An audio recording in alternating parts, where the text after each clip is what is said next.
ದೇವಸ್ಥಾನದಲ್ಲಿ ಹೆಚ್ಚಿನ ದೇವಸ್ಥಾನಗಳು, ಕರಾವಳಿ ಹೆಚ್ಚಿನ ದೇವಸ್ಥಾನಗಳಲ್ಲಿ ಅನ್ನಪ್ರಸಾದವನ್ನು ನೀಡಲಾಗುತ್ತೆ.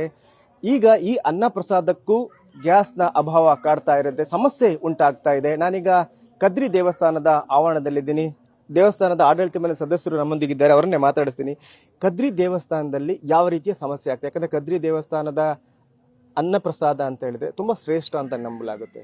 ಈಗ ಈ ಸಮಸ್ಯೆ ಯಾವ ರೀತಿ ಆಗ್ತಾ ಇದೆ ಈಗ ಅನ್ನಪ್ರಸಾದಕ್ಕೆ? ಇಂದಿನಿಂದ ತುಂಬ ನಮಗೆ ತೊಂದರೆ ಆಗ್ತಿದೆ. ಗ್ಯಾಸೇ ಇಲ್ಲ ನಮಗೆ ಇವತ್ತು. ನಾವು ಇವತ್ತು ಭಕ್ತರಿಗೆ ಅನ್ನಪ್ರಸಾದ ಇಲ್ಲ ಅಂತ ಹೇಳಲಿಕ್ಕಾಗಲ್ಲ.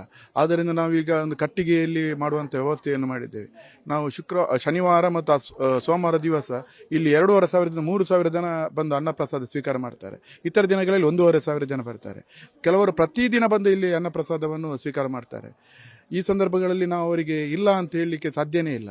ಆದ್ದರಿಂದಾಗಿ ಇವತ್ತಿನಿಂದ ತುಂಬ ತೊಂದರೆ ಆಗಿದೆ, ತುಂಬ ಕಷ್ಟ ಆಗ್ತಾ ಇದೆ. ಯಾಕಂತ ಹೇಳಿದರೆ ನಮ್ಮ ಅನ್ನಪ್ರಸಾದದಲ್ಲಿ ಒಂದು ಸ್ವೀಟ್ ಇರ್ತದೆ, ಪಾಯಸ ಇರ್ತದೆ, ಆಮೇಲೆ ಗಸಿ ಇರ್ತದೆ, ಸಾರು ಇರ್ತದೆ, ಉಪ್ಪಿನಕಾಯಿ ಇರ್ತದೆ.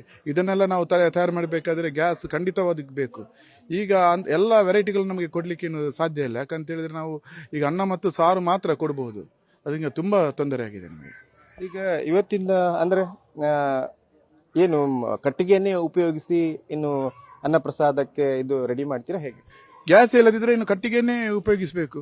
ಇನ್ನು ಮುಂದಿನ ದಿನಗಳಲ್ಲಿ ಕಟ್ಟಿಗೆ ಕೂಡ ನಮಗೆ ಸಿಗದೆ ತೊಂದರೆ ಕೂಡ ಆಗಬಹುದು. ಅದರಿಂದಾಗಿ ತುಂಬ ಕಷ್ಟ ಇದೆ. ನಮ್ಮ ಸರ್ಕಾರ ಇದನ್ನು ಗಮನಿಸಬೇಕು. ಯಾಕಂತ ಹೇಳಿದರೆ ಕದ್ರಿ ಮಂಜುನಾಥ ದೇವಸ್ಥಾನ ಅಂತ ಹೇಳಿದರೆ ಮಂಗಳೂರಿನಲ್ಲಿ ಇರುವಂಥ ಒಂದು ಪ್ರಮುಖ ದೇವಸ್ಥಾನ, ಎ ಗ್ರೇಡ್ ದೇವಸ್ಥಾನ.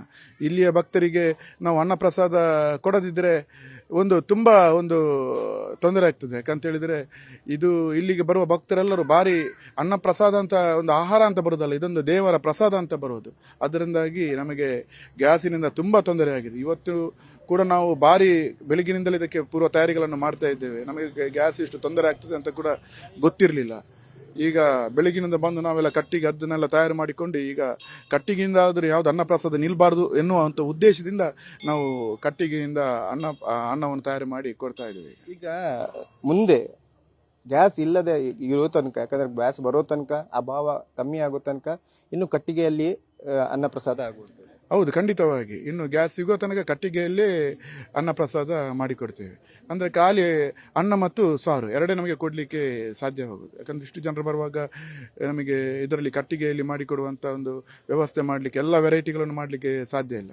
ಗ್ಯಾಸ್ ಬಂದ ಮೇಲೆ ಮತ್ತೆ ಮೊದಲನಾಗಿ ನಾವು ಪಾಯಸ, ಗಶಿ ಮತ್ತೆಲ್ಲ ಬೇರೆ ಬೇರೆ ವೆರೈಟಿಗಳನ್ನು ಕೂಡ ಮಾಡಿ ಕೊಡ್ತೇವೆ. ನಾವು ನಮ್ಮೊಂದಿಗೆ ಅಡಿಗೆ ಮಾಡೋರಿದ್ದಾರೆ, ಅವರನ್ನೇ ಮಾತಾಡಿಸ್ತೀನಿ.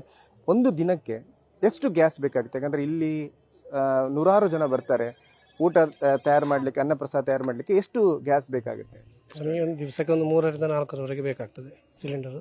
ಕಮರ್ಷಿಯಲ್ ಶನಿವಾರ ಎಲ್ಲ 5ರಿಂದ 6 ಹಾಗೆ ಬೇಕಾಗ್ತದೆ. ಅಷ್ಟು ಬೇಕಾಗುತ್ತೆ. ಏನೆಲ್ಲ ರೆಡಿ ಮಾಡ್ತೀರಿ ಪ್ರತಿದಿನ? ಯಾವುದೆಲ್ಲ ಈ ಅನ್ನಪ್ರಸಾದದಲ್ಲಿ ಏನೆಲ್ಲ ಇರುತ್ತೆ? ಉಪ್ಪಿನಕಾಯಿ, ಒಂದು ದಿವಸ ಉಪ್ಪಿನಕಾಯಿ, ಮತ್ತೊಂದು ಸಾಂಬಾರು, ಆಮೇಲೆ ಒಂದು ಪಲ್ಯ, ಒಂದು ದಿವಸ ಸಾರು, ಗಸಿ, ಪಾಯಸ, ಉಪ್ಪಿನಕಾಯಿ, ಹಾಗೆ ಅನ್ನ. ಈಗ ಗ್ಯಾಸ್ ಇಲ್ಲದಾಗ ಈಗ ಅಡಿಕೆ ಏನು ಸೌದೆಯನ್ನು ಉಪಯೋಗಿಸ್ಕೊಂಡೇ ಮಾಡಬೇಕು. ಅದು ಒಂದು ಕಡೆಯಿಂದ ತೊಂದರೆ, ಯಾಕಂದ್ರೆ ಹೊಗೆ ಇದಾಗೋದು. ಮೊದಲು ಹಿಂದೆ ಅದೇ ರೀತಿ ಮಾಡ್ತಾ ಇದ್ರು, ಅದ ನಂತರ ಈಗ ಅದು ಚೇಂಜ್ ಆಗಿದೆ. ಆದ್ರೆ ಇನ್ನು ಈ ಎಲ್ಲ ಐಟಮ್ಗಳನ್ನು ಮಾಡಲಿಕ್ಕೆ ಆಗುತ್ತಾ? ವ್ಯವಸ್ಥೆ ಸ್ವಲ್ಪ ಕಷ್ಟ ಆಗ್ತದೆ. ಯಾಕಂದ್ರೆ ಅಲ್ಲೆಲ್ಲ ಇಡೀ ಇರುವುದು ಗ್ಯಾಸಿಗೆ ಬೇಕಾದ ವ್ಯವಸ್ಥೆಗಳು. ಇನ್ನು ಒಲೆ ಹಾಕಿ ಮಾಡೋದಾದ್ರೆ ನಮಗೆ ಸ್ಥಳದ ಅಭಾವ ಇದ್ದ ಕಾರಣ ಕಷ್ಟ ಸ್ವಲ್ಪ. ಅಂದ್ರೆ ಈಗ ಗ್ಯಾಸ್ ಇಲ್ಲದೆ ಈಗ ಖಾಲಿ ಅನ್ನ ಮತ್ತೆ ಸಾರು ಮಾತ್ರ ಹೇಗೆ? ಹೌದಾ, ಈಗ ಏನು ನಿರ್ಧಾರ ಮಾಡ್ತಾರೆ ಹಾಗೆ ನೋಡ್ಕೊಂಡು ಮಾಡೋದು. ಅಲ್ಲಿ ಹೇಗೆ ವ್ಯವಸ್ಥೆ ಉಂಟು ಹಾಗೆ ಮಾಡಿಕೊಂಡು ಹೋಗುದು. ಹಾಗೆ. ಧನ್ಯವಾದ.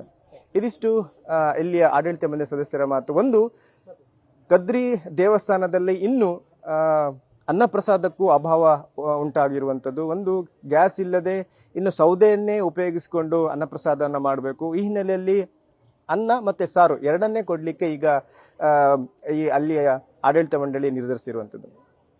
ಕ್ಯಾಮ್ರಾಮನ್ ಪ್ರಶಾಂತ್ ಅವರೊಂದಿಗೆ ಕಿರಣ್ ಸಿರ್ಸಿಕಾ, ನ್ಯೂಸ್ ಫಸ್ಟ್, ಮಂಗಳೂರು.